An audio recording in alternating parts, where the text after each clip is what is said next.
Buenos días, mi nombre es Carla Archila y somos estudiantes de la Universidad Central de Venezuela, de la Facultad de Medicina de la Escuela Luis Racet.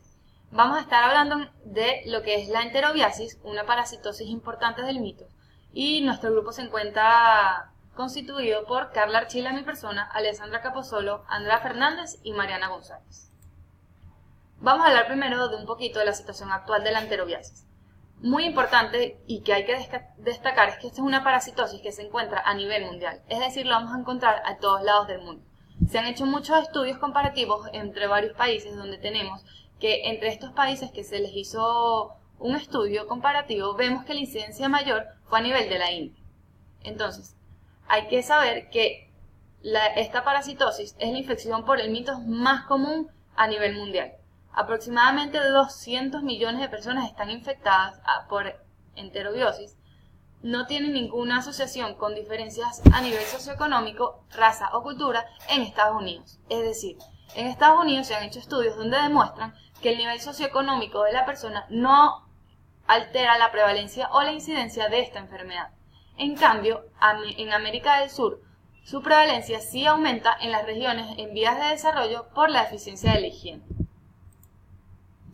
Hay que tener factores muy importantes, ¿verdad? O factores que debemos destacar, por lo menos lo que es el síntoma, la sintomatología de esta enfermedad, lo que es el prurito anal, que esta sintomatología está presente en todas las personas parasitadas por estos helmintos. Debemos saber que esto nos da un factor muy importante dentro de la sociedad. ¿Por qué? Porque vamos a tener que todos estos síntomas nos van a dar alteración en el proceso de enseñanza de manera negativa, sobre todo a nivel de escolares y preescolares, donde la incidencia de esta parasitosis aumenta. Entonces, tenemos que hay una gran incidencia y por ende, a nivel sociocultural debemos estar pendientes porque es algo negativo que nos puede alterar a nivel nacional. La clasificación de estos helmintos se da por nematelmitos, que son gusanos vertebrados, o paltelmitos, que no los vamos a estudiar ahora, que son invertebrados y planos. Los nematelmitos son biohelmintos, que su ciclo se da en personas o en entes vivos, y los helmintos son aquellos que necesitan de las características y de ciertos factores del ambiente para desarrollar su ciclo. El Enterobius vermicularis lo vamos a encontrar en los geohelmintos por vía oral. La epidemiología de lo que es la enterobiasis vamos a destacar otra vez que es a distribución mundial.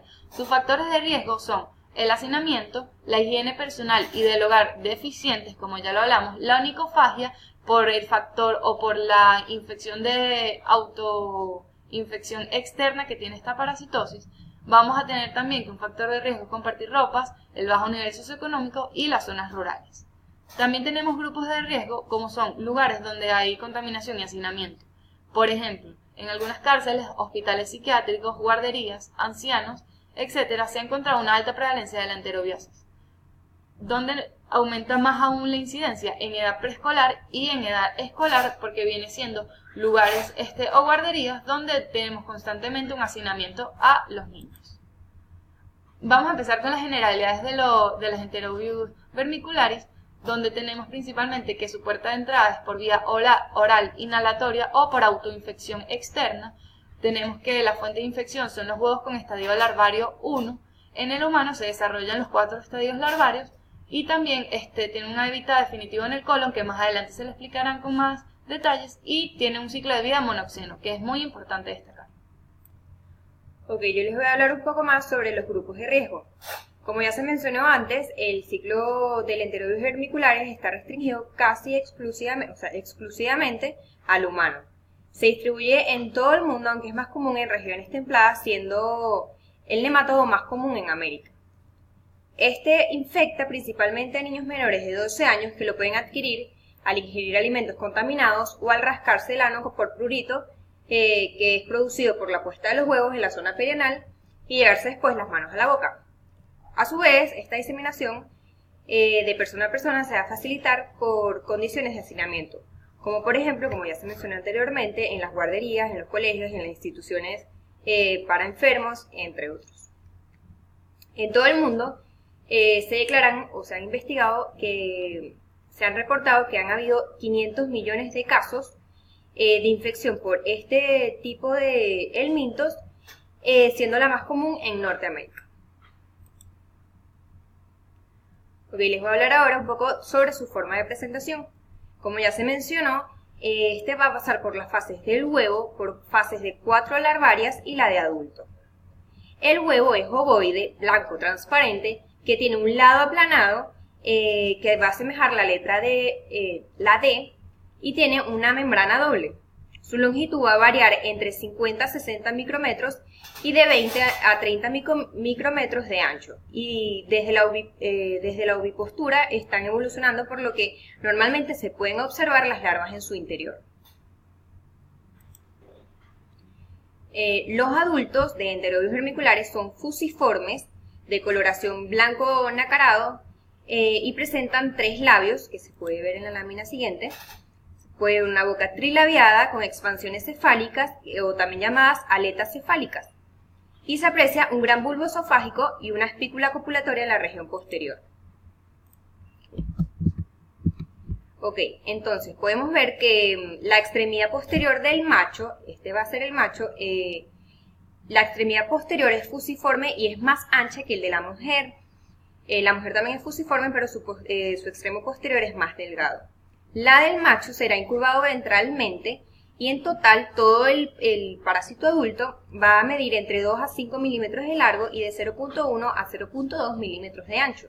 En cambio, la hembra va a ser el extremo posterior puntiagudo y en total va a medir de 8 a 13 milímetros de largo por 0.3 a 0.5 milímetros de ancho, siendo la hembra más grande que el hombre. Cuando también en la hembra se puede ver, aparte de lo que ya mencionamos, el bulbo esofágico, se va a poder ver el útero con ovas en el momento en que está en gestación. Para comentarles acerca del ciclo de vida de este parásito, vamos a tener que se ingieren los huevos con el estadio larvario L1, los cuales van a eclosionar en el estómago. Y a través de su tránsito por el tracto gastrointestinal se desarrollan a su forma adulta, teniendo como hábitat definitivo el ciego, apéndice y colon ascendente. En este lugar se produce la cópula y el macho es eliminado con las heces. La hembra posteriormente migra a la región perianal, donde deposita en promedio 11.000 huevos. Y de allí se puede, esta es la forma evolutiva infectante y hay varios tipos de mecanismos de infección.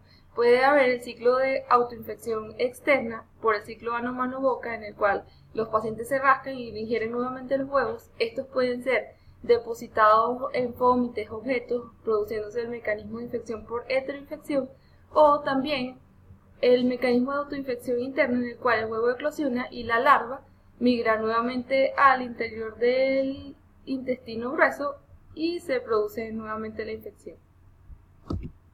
El diagnóstico va a ser de varios tipos, va a ser principalmente epidemiológico con los factores que ya fueron mencionados anteriormente, clínico, que va a tener una sintomatología principalmente caracterizada por el prurito anal en la noche, porque es cuando la hembra produce la ovipostura.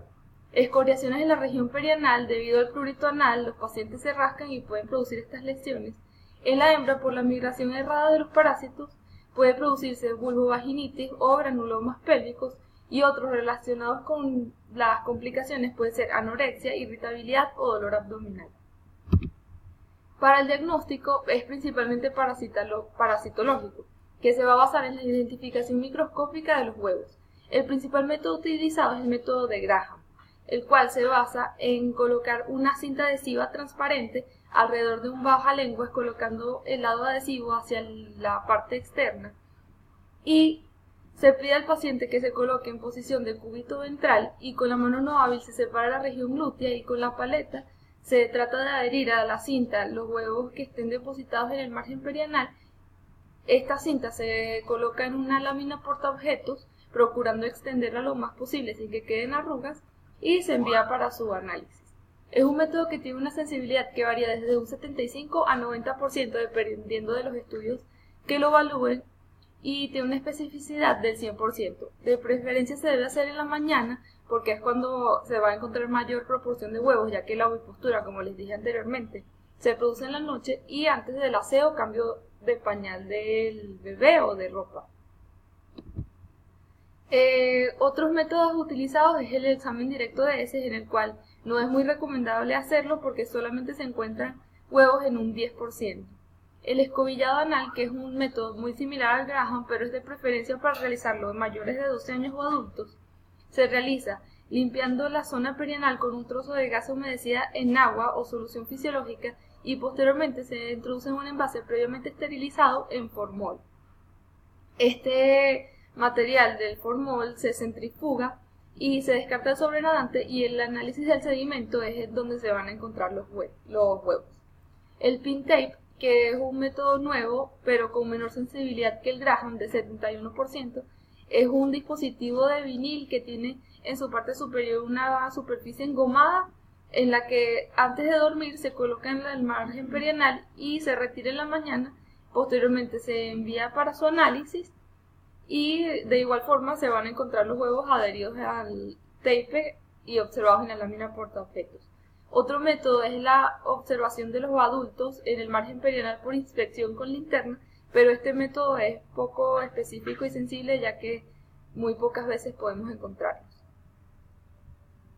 En cuanto al tratamiento, vemos que tenemos diferentes opciones farmacológicas. En primer lugar, el mebendazol y albendazol, los cuales evitan que el helminto pueda captar la glucosa, que es la molécula que le genera energía, y esto se aplica en una dosis única. En segundo lugar está el palmoato de pirantel, que bloquea el sistema neuromuscular del parásito y por lo tanto este queda inmovilizado. Igualmente se aplica en una sola dosis, pero se recomienda una segunda dosis 2 a 4 semanas después para evitar el crecimiento o eliminar aquellos huevos que puedan eclosionar una vez iniciado el tratamiento. En tercer lugar encontramos la piperacina, que es un tratamiento que se aplica durante 7 días. Y como esta es una enfermedad donde generalmente más de un familiar está infectado, se debe implementar el tratamiento a todo el núcleo. Y es de suma importancia establecer medidas de higiene y reglas sanitarias en la comunidad para evitar la reincidencia de esta parasitosis. Vemos que las dosis pediátricas y las dosis en adultos son iguales. En cuanto al mebendazol, se recomiendan 100 miligramos una dosis y repetir en 2 semanas. El albendazol, 400 miligramos, una dosis, repetir igualmente en 2 semanas. Y para el palmoato de pirantel, la dosis es 11 miligramos por kilogramo de peso, en una dosis y repetir en 2 semanas. Prevención. Las medidas preventivas es un punto muy importante para evitar la progresión o la infección hacia otras personas en cuanto a esta parasitosis. El punto clave aquí es la higiene de manos, debido a que para poder evitar el ciclo ano-mano-boca. ¿Qué otras medidas tenemos? El baño diario con jabón, evitar el contacto con fómites, no usar la ropa de otra persona e incluso hay que lavar constantemente. Una vez que se haya diagnosticado la parasitosis, se debe lavar todas las sábanas de la casa y toda la ropa constantemente, generalmente con agua caliente y con bastante jabón. Hay que evitar el hacinamiento y esto es un punto clave, por lo menos en Venezuela, debido a que muchas personas en nuestro país viven muchas personas en un mismo hogar. También se debe mantener limpio el interior de la casa, por lo menos limpiar las camas. Dormir en camas separadas, esto es importante en los niños para evitar la transmisión hacia los padres y que así se propague hacia todo el núcleo familiar. La higiene de los alimentos. Y en las mujeres y niñas, la higiene de la región vulvar también es un punto esencial debido a la cercanía de la región anal con la región vulvar y evitar así que este helminto pueda ingresar a través de la vulva. Muchas gracias por su atención, esto ha sido todo.